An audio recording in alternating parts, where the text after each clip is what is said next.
The reason why we're going through all this is not necessarily because of you, the individual, is to keep from passing it on to those who are vulnerable.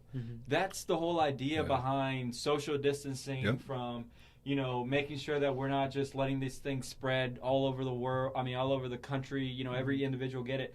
That's the whole purpose of this. What we're doing. It's to keep it from passing it to those who are vulnerable. How many people have you heard say, "I'm nervous about my mom or my dad"? Yeah, exactly, man. And that's why. I mean, I couldn't believe when we were. When the news were showing that people were still going on spring break, man, I'm just like, are we really that boneheaded? Hey, what about Nashville? Nashville's undefeated. Did you see that video? Nashville's undefeated? No. Oh, I might have to pull that one up, ladies and gentlemen. Yeah, man. I might have to pull that one up. I consume a lot of news, but I don't do a whole lot of local news, which I should. Oh, this was viral on Twitter. And this is one of, I believe this is I don't think I've seen this. Oh, okay. What? So for those of y'all that don't know, there was footage from Nashville. Where is Seven that? This is million downtown Nashville about a week ago. No way, dude. Yeah, so downtown Nashville's undefeated was her tweet. She still hasn't taken this down. I'm not going to say her name because I'm not trying to give her more publicity, but March 15th. So that's not even a week ago. Right. March 15th at 12 in the morning, Nashville is undefeated, ladies and gentlemen. What a great headline. Nashville. How about that tweet? That is a legendary tweet, though, right? Yeah. Like, imagine tweeting, like, America's undefeated. Like, Donald Trump is about to nuke somebody. He's like, America's undefeated. That's not something to laugh about. I'm so sorry, guys. I am so sorry. But you know what I mean, okay? Yeah. So, obviously, this lady was in the wrong, but she talked about Nashville being undefeated, and so many people got onto her. One of my favorite responses was Chris D'Elia saying, yeah, in about 2 weeks, Nashville's going to be defeated. like, this is not baseball. This is not football. I just started rolling because, I mean, that shows the mentality of how some people are in times like this, and it's really unfortunate, man. You've got, I'll be real honest, you've got the city of Mount Juliet.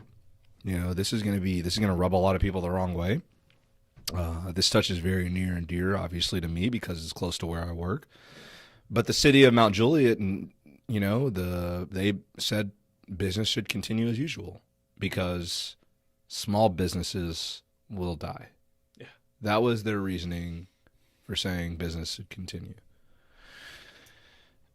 And it's just weird because I teach personal finance. I teach Dave Ramsey, which, speaking of Dave Ramsey has gotten in the news lately. And for those that don't know who Dave Ramsey is a personal finance guru. He's a multimillionaire. He owns $1 million mansion in Brentwood, Tennessee, which is one of the wealthiest counties in Tennessee.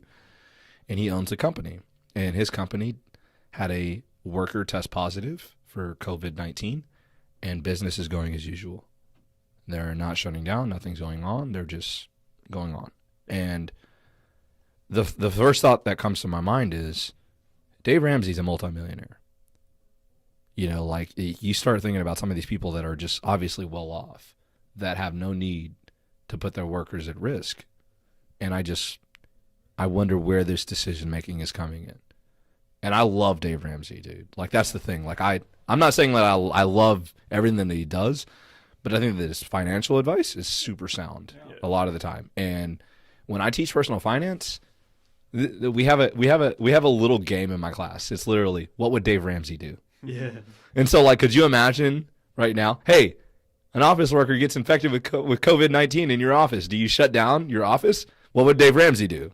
And the answer is, keep it going, baby. Keep going. and like, like it's conflicting, because I know Jose is a small business worker or small business owner. Mm-hmm.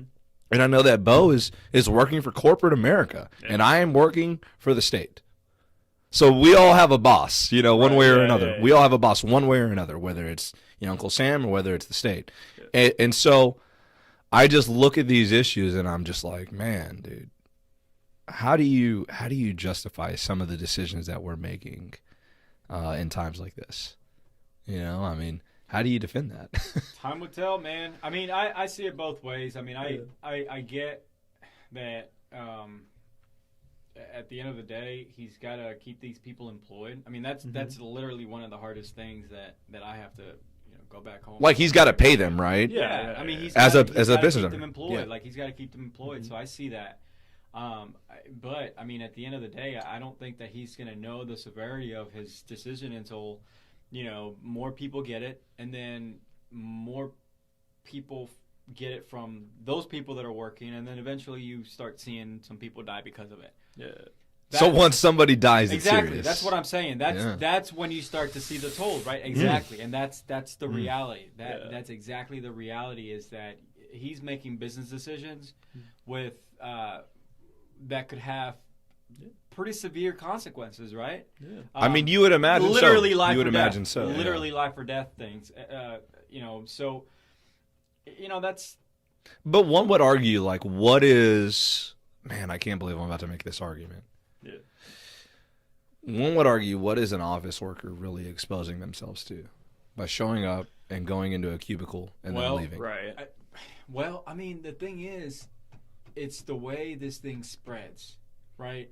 But if you're not exposing yourself to anybody new outside of the people that are in your office, then, but how do you know what I mean? How do you know if they have it? Yeah, exactly. So how do you know that I work for Mr. Ramsey, and I go into that office, I don't have it at the moment, then I go home, I go out downtown, and I stay undefeated.